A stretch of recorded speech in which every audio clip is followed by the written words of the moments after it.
Star ನಟ Mahesh ಬಾಬುಗೆ big ಸಂಕಷ್ಟ ಎದುರಾಗಿದೆ. ಕೋಟಿ ಕೋಟಿ ಅವ್ಯವಹಾರದಲ್ಲಿ ಇದೆಯಾ ಮಹೇಶ್ ಪಾತ್ರ ಅಂತ.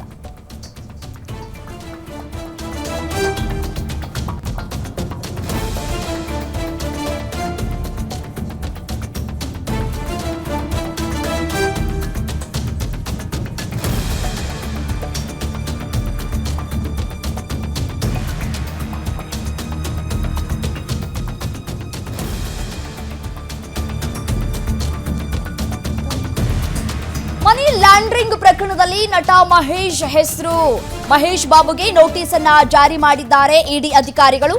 Surana group and Sai Surya developers ಪ್ರಕರಣ ಕೇಸ್ಗೆ ಸಂಬಂಧಪಟ್ಟಂತೆ ಏಪ್ರಿಲ್ 28ಕ್ಕೆ ವಿಚಾರಣೆಗೆ ಹಾಜರಾಗುವಂತೆ ನೋಟಿಸ್ ಅನ್ನ ಜಾರಿ ಮಾಡಲಾಗಿದೆ. ಹೈದರಾಬಾದ್ನಲ್ಲಿ ಇರುವಂತಹ ಇಡಿ ಕಚೇರಿಗೆ ಬರುವಂತೆ ನೋಟಿಸ್ ಜಾರಿಯಾಗಿದೆ.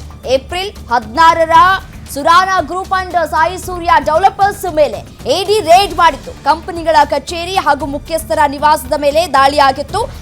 ಈ ವೇಳೆ ಮಹೇಶ್ ಬಾಬು ಕೋಟಿ ಕೋಟಿ ಹಣ ಪಡೆದಿರೋದು ಗೊತ್ತಾಗ್ತಾ ಇದೆ. ಸೊ ಹಾಗಾಗಿ ಇದೀಗ ನೋಟಿಸ್ ಜಾರಿ ಮಾಡಲಾಗಿರುವಂತದ್ದು. 3.4 ಕೋಟಿ ರೂಪಾಯಿ 2.5 ಕೋಟಿ ರೂಪಾಯಿ ನಗದು ಪಡೆದಿರೋದು ಪತ್ತೆಯಾಗಿದೆ. ಸಾಯಿ ಸೂರ್ಯ ಡೆವಲಪರ್ಸ್ ಎಂಡಿ ಮನೆಯಲ್ಲಿ ಮಹತ್ವದ ದಾಖಲೆ ಪತ್ತೆಯಾಗಿದೆ.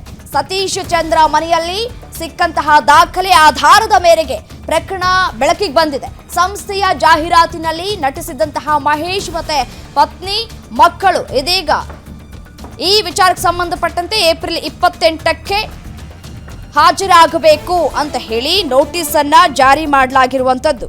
ಸೊ ಹಾಗಾಗಿ ನೋಟಿಸ್ಗೆ ಉತ್ತರ ಕೊಡುವಂತಹ ಕೆಲಸವನ್ನ ಮಾಡ್ತಾರಾ ಮಹೇಶ್ ಬಾಬು? ಮತ್ತೆ ನೋಟಿಸ್ ಅವ್ರಿಗೆ ಸಿಕ್ಕಿದ್ಯಾ? ವಿಚಾರಣೆಗೆ ಹಾಜರಾಗ್ತೀನಿ ಅಂತ ಕೂಡ ಹೇಳ್ತಾ ಇದ್ರು. ಬಟ್ ಕಾದ್ ನೋಡ್ಬೇಕು ಏನಾಗುತ್ತೆ ಅಂತ. ಏಪ್ರಿಲ್ 28ರಂದು ವಿಚಾರಣೆಗೆ ಬರುವಂತೆ ಸಮನ್ಸ್ ಜಾರಿಯಾಗಿದೆ. ಇಡಿ ಅಧಿಕಾರಿಗಳು ಯಾಕೆ ಸಮನ್ಸ್ ನೀಡಿದ್ದಾರೆ ಅಂತ ಪ್ರಶ್ನೆ ಮಾಡೋದಾದ್ರೆ, ಎಲ್ಲಿ ಇಡಿ ಎಂಟ್ರಿ ಆಗುತ್ತೋ ಅಲ್ಲಿ ಅವ್ಯವಹಾರ ನಡೆದಿರುತ್ತೆ ಅನ್ನೋದು ಒಂದು ಪಕ್ಕಾ ಮಾಹಿತಿಯ ಆಧಾರದ ಮೇಲೆಗೆ ಈ ಒಂದು ನೋಟಿಸ್ ಜಾರಿಯಾಗಿರುವಂಥದ್ದು. ಸೊ ಹಾಗಾಗಿ ತೆಲುಗಿನ ಸ್ಟಾರ್ ನಟ ಮಹೇಶ್ ಬಾಬುಗೆ ಇದೀಗ ಇಡಿ ನೋಟಿಸ್ ಅನ್ನ ಜಾರಿ ಮಾಡಿದೆ. ಅಧಿಕಾರಿಗಳು ಮಹೇಶ್ ಬಾಬುಗೆ ಏಪ್ರಿಲ್ 28ರಂದು ಹೈದರಾಬಾದ್ನಲ್ಲಿ ಇರುವಂತಹ ಇಡಿ ಕಚೇರಿ ಬರುವಂತೆ ನೋಟಿಸ್ ಕೊಟ್ಟಿದ್ದಾರೆ.